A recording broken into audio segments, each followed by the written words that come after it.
Hello दोस्तों, welcome back to my YouTube channel. आप सभी का एक बार फिर से चैनल पे स्वागत है। कैसे हैं दोस्तों आप लोग?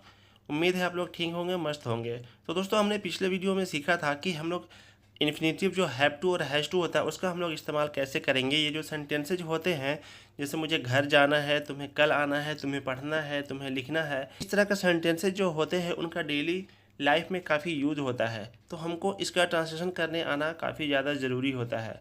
तो इसलिए ऐसा सेंटेंसेज जिसमें ना है लगे हुए रहते हैं, उनको ट्रांसलेट हम लोग कैसे करेंगे, तो ये हमने सीखा था कि उसका ट्रांसलेशन हम लोग हैव टू और हैज़ टू का इस्तेमाल करके करते हैं। उम्मीद है आप लोग उस वीडियो को देखने के बाद आप लोग सीख गए होंगे।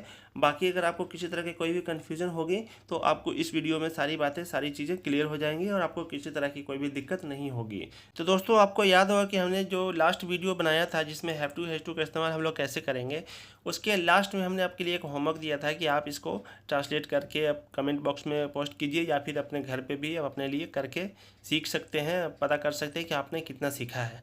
अगर आपने वो ट्रांसलेशन कर लिया है, आपको अच्छे तरीके से आ गया है तो बहुत अच्छी बात है। लेकिन अगर आपने नहीं किया है तो फिर मैं यहाँ पे आपको उसको रिपीट करके दोबारा से ट्रांसलेट करके आपको दिखाऊंगा, ताकि आपके मन में किसी तरह की कोई भी कन्फ्यूज़न हो तो वो दूर हो जाए। तो हमने जो होमवर्क दिया था उसको हम लोग यहाँ पे सॉल्व करेंगे और सीखेंगे कि कैसे इसका ट्रांसलेट करेंगे। तो जो पहला सेंटेंस हमने दिया था कि मुझे घर जाना है, तो इसका हम लोग कैसे ट्रांसलेट करेंगे। आप लोग जानते हैं कि मुझे के लिए हमको आई का यूज़ करना है और घर जाना है तो घर की अंग्रेजी होती है होम और जाना की अंग्रेजी होती है गो।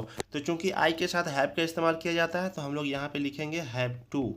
आई हैव टू गो होम, ये इसका ट्रांसलेशन होगा, I have to go home.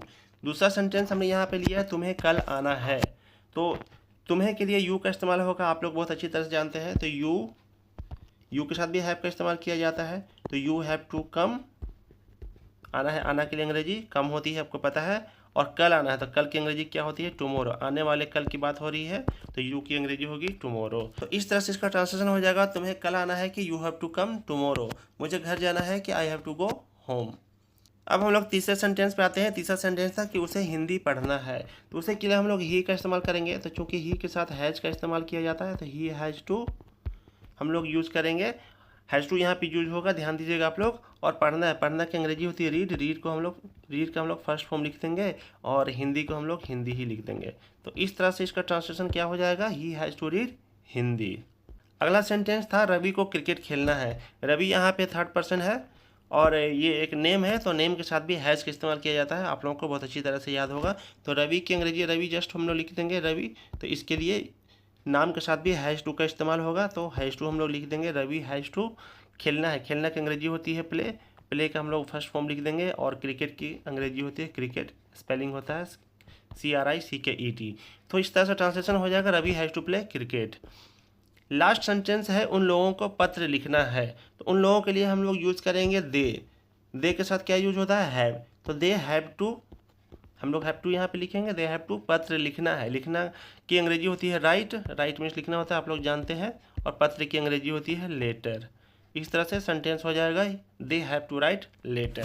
तो हमने आपको सारे सेंटेंसेस को सॉल्व करके बताया यहाँ पे, आप लोग उम्मीद है कि सीख गए होंगे। अगर किसी तरह की कोई भी कन्फ्यूजन होगी तो आप लोग दूर कर लीजिएगा।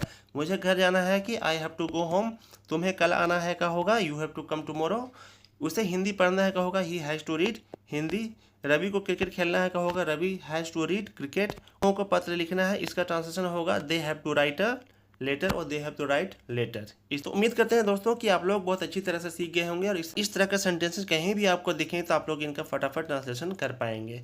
तो दोस्तों बताइएगा जरूर आपको आज का वीडियो कैसा लगा। आप लोग कमेंट कीजिए, लाइक कीजिए, शेयर कीजिए अपने दोस्तों के साथ। और अगर आप चैनल पर नए हैं तो चैनल को सब्सक्राइब करना नहीं भूलें। तो आज की वीडियो में इतना ही, मिलते हैं हम लोग नेक्स्ट वीडियो में, तब तक के लिए धन्यवाद। जय हिंद।